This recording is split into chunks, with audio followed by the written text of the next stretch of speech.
Halo semuanya, welcome to my channel. Kali ini kita akan bercerita dengan judul Tergoda Janda Kakakku. Sebelumnya jangan lupa untuk di-subscribe, like dan komen.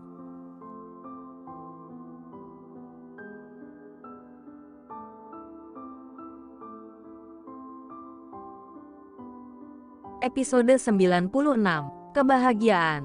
Denny yang mendengar bahwa Nyonya Muda Baskoro akan segera melahirkan menjadi panik. Ia dengan cepat berlari masuk ke dalam rumah dan meraih kunci mobilnya. "Kak, ada apa? Kenapa kelihatan begitu tergesa-gesa?" tanya Isabel. Namun, Denny tak langsung menjawab. Alih-alih, ia mendekati sang istri dan mencium sekilas keningnya. "Kakak pergi sebentar. Anjani akan melahirkan. Kamu tinggal di sini. Kita akan melanjutkan nanti," katanya. Setelah mengatakan itu, Denny bergegas keluar dari kamar. Isabel masih terdengar memanggil namanya.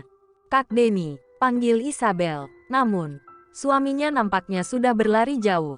Isabel ingin mengejarnya, tetapi ia menyadari bahwa ia masih telanjang bulat.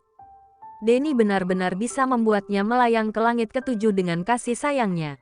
Sementara tadi, ia hampir sepenuhnya menjadi milik suaminya. Namun, bahkan dengan sedikit sentuhan saja, ia sudah merasakan sakit yang luar biasa. Dan ia tidak bisa membayangkan jika ia harus menahan semuanya.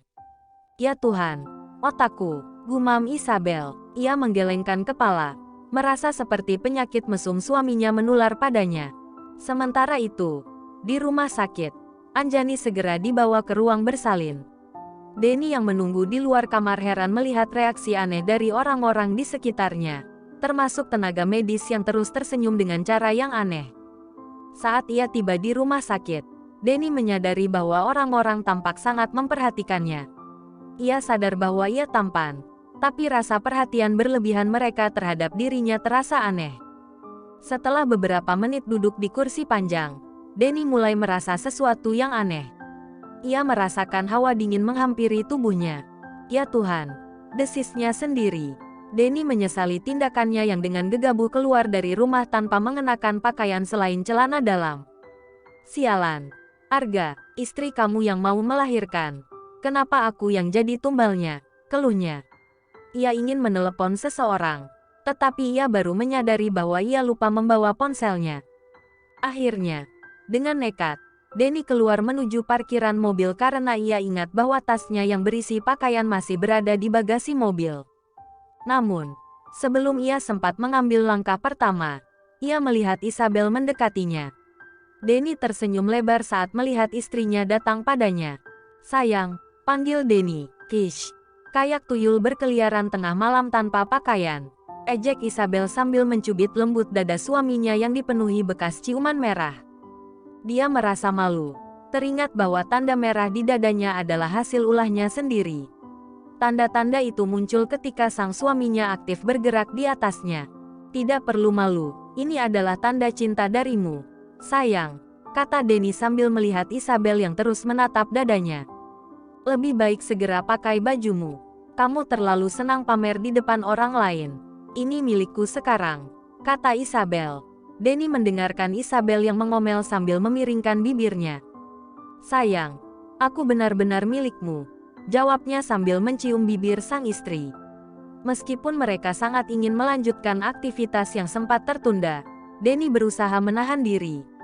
Yang terpenting sekarang adalah memastikan bahwa calon pewaris Baskoro lahir dengan selamat.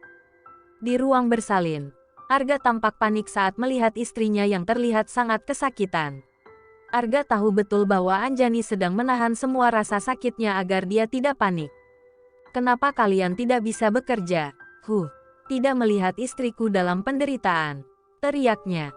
"Mas," Anjani berbicara pelan, menempelkan jari telunjuknya di atas bibirnya, menandakan bahwa dia ingin suaminya untuk diam. Tapi, kata-katanya terputus ketika seorang perawat mendekati mereka. "Kita akan memulai proses ini, Bu. Pembukaannya sudah sempurna," ucap perawat tersebut. Mata Arga membulat saat dia melihat dua kaki istrinya yang diangkat tinggi, dan seorang dokter laki-laki berada tepat di bawahnya. "Berani sekali kau, tidak sopan," gumamnya dengan wajah merah, mendekati dokter muda itu. Dan dengan cepat, Ia memberikan pukulan ke dokter tersebut. Para perawat yang menyaksikan kejadian itu berseru bersamaan. Ini mungkin kali pertama mereka melihat suami pasien yang melahirkan berperilaku gila. Tolong, Pak, saya hanya ingin membantu. Saya tidak bermaksud tidak sopan pada istri Bapak, kata dokter muda tersebut. Terlihat bahwa dokter itu bukanlah orang sembarangan. Dia mampu mengendalikan diri meskipun telah menerima pukulan keras. Apa yang kau katakan? Ah, teriak Arga Birawa Baskoro. Anjani berteriak penuh emosi. Arga, begitupun. Langsung terdiam. Diam, atau keluar dari sini. Ancam Anjani. Arga menitikkan air mata saat ia teringat pada istri yang sedang menderita dan berisiko besar untuk kelahiran putra mereka. Ya, anak keduanya adalah seorang laki-laki.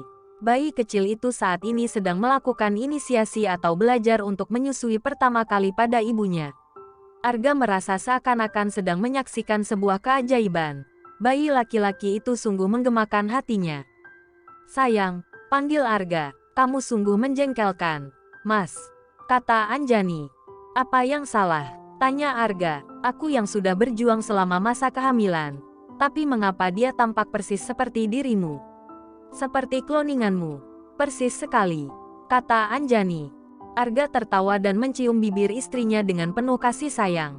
Setelah kelahiran putra kedua mereka, cintanya pada istri semakin berkali-kali lipat.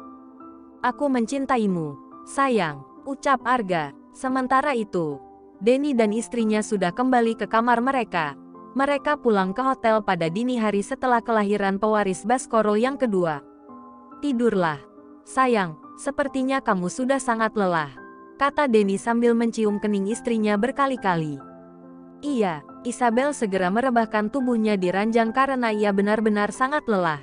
Sementara Denny segera menuju kamar mandi untuk membersihkan dirinya. Ketika ia keluar dari kamar mandi, ia tersenyum melihat istri yang sudah terlelap dalam tidurnya. Ia merasa sangat beruntung karena memiliki seorang istri seperti Isabel. Denny berjanji akan menjaga wanita halalnya seumur hidupnya.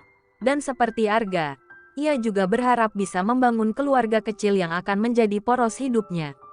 Karena tubuhnya juga sangat lelah, Denny kemudian merebahkan tubuhnya di samping istri yang sudah tertidur lebih dulu.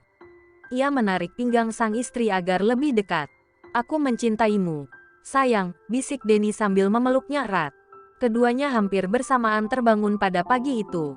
Wajah istrinya memerah ketika menyadari bahwa ia telah tidur di pelukan suaminya. Pagi, sayang, ucap Denny. Isabel memejamkan matanya untuk meresapi ciuman suaminya di keningnya.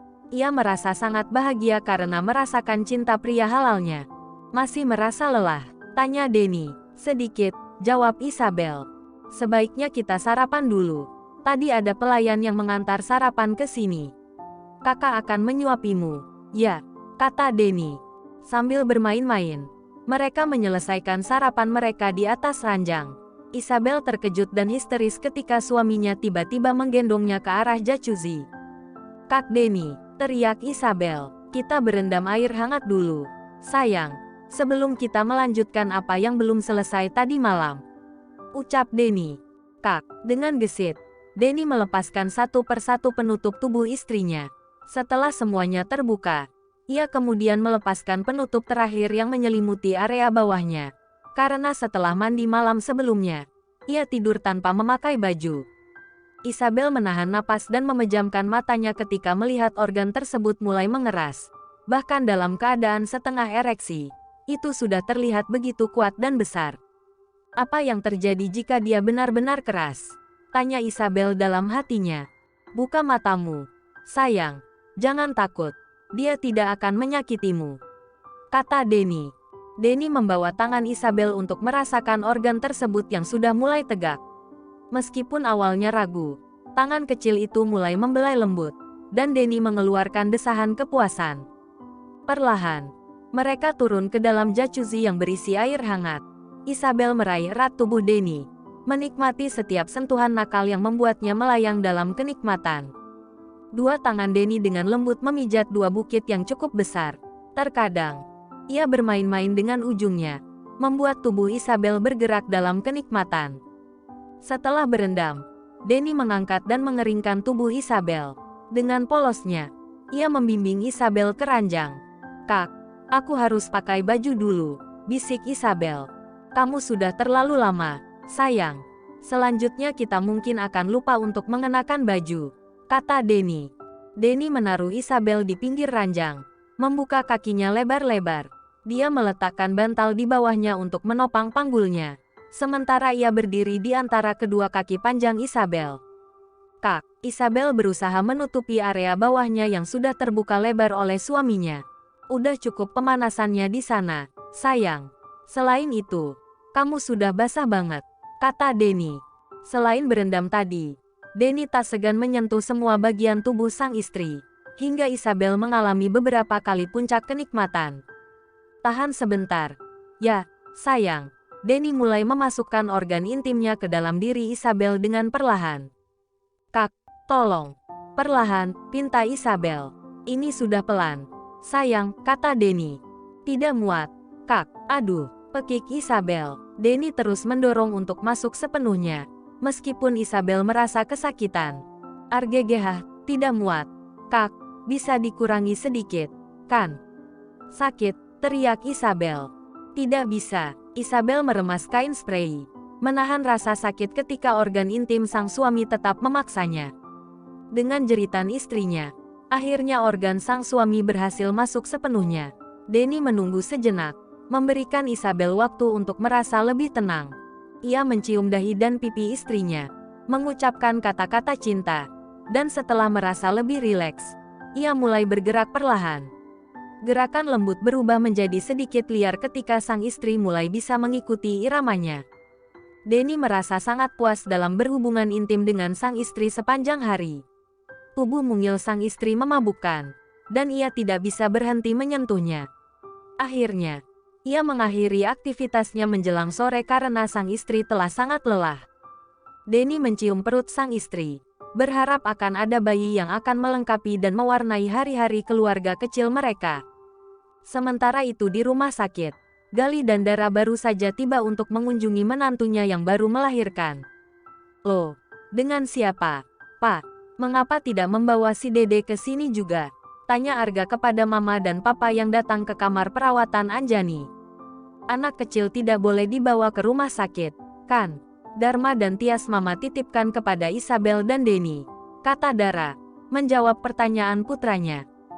"Bukankah mereka masih di hotel, Ma?" tanya Anjani. Anjani mengetahui bahwa Denny dan Isabel menginap di hotel tersebut sebelum berangkat bulan madu ke Bali. Dia dan suaminya memberikan mereka hadiah paket bulan madu ke Bali sesuai permintaan pengantin wanita. Awalnya, Arga memberikan mereka paket liburan ke Maladewa, tapi Isabel menolaknya dengan alasan takut naik pesawat. "Iya, mereka masih menginap di hotel. Tadi kami mengantarkan Dharma dan Tias ke sana. Dan mereka sama sekali tidak keberatan menitipkan anak-anak manis itu," kata Dara. "Salah, mana mungkin Denny menolak Mama," kata Arga sambil tersenyum sinis. Dia bisa membayangkan jika Denny saat ini pasti merutuki dirinya yang selalu mengganggu momen indah dengan istrinya. Bahkan pria itu kemarin malam sampai lupa memakai bajunya saat mengantarkan dirinya dan istrinya. Dara mengambil bayi yang masih tidur pulas dalam kotaknya. "Ma, dia sedang tidur. Dia akan marah jika kita mengganggunya nanti," ujar Arga saat melihat ibunya mengangkat bayi tersebut yang kemudian langsung menangis dengan keras. Tapi Gali dan Dara hanya tersenyum. "Ya Tuhan, Pak, dia sangat mirip dengan Arga saat usianya dulu. Anak kecil ini suka sekali mengamuk. Ngomong-ngomong, apakah kalian sudah memberinya nama?" kata Dara sambil memeluk cucunya agar tangisnya mereda. Arga dan Anjani saling pandang. Meskipun mereka sebelumnya tidak tahu jenis kelamin anak mereka, tapi mereka telah menyiapkan nama untuknya. Namanya Langit Arga Baskoro. Dia akan menjadi lindungan bagi orang-orang yang dicintainya. Dia akan menjadi pelindung bagi seluruh keluarganya kelak, kata Arga. "Langit," lirih Dara sambil mencium cucu keduanya. Gali memeluk istrinya yang sedang menggendong pewaris mereka. Keduanya bahagia karena doa mereka telah terjawab. Akhirnya, mereka dapat melihat putra bungsu dan menantu mereka hidup bahagia. Hidup mereka tidak lagi sepi karena akan dikelilingi oleh tawa dan tangis cucu-cucu mereka.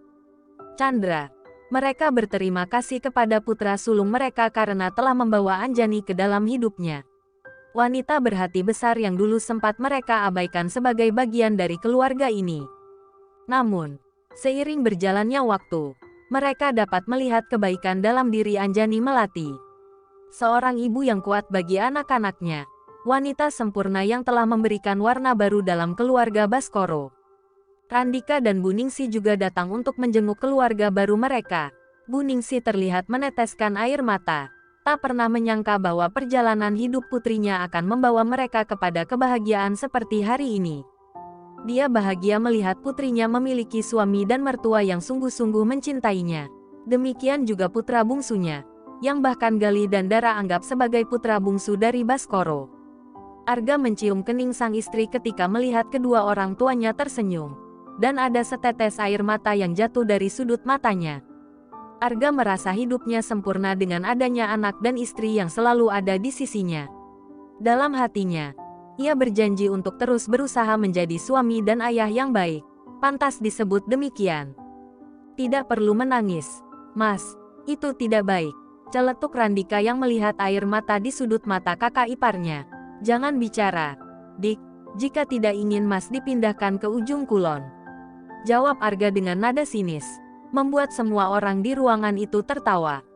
Kebahagiaan adalah milik mereka yang tahu caranya untuk menghargai dan mencintai.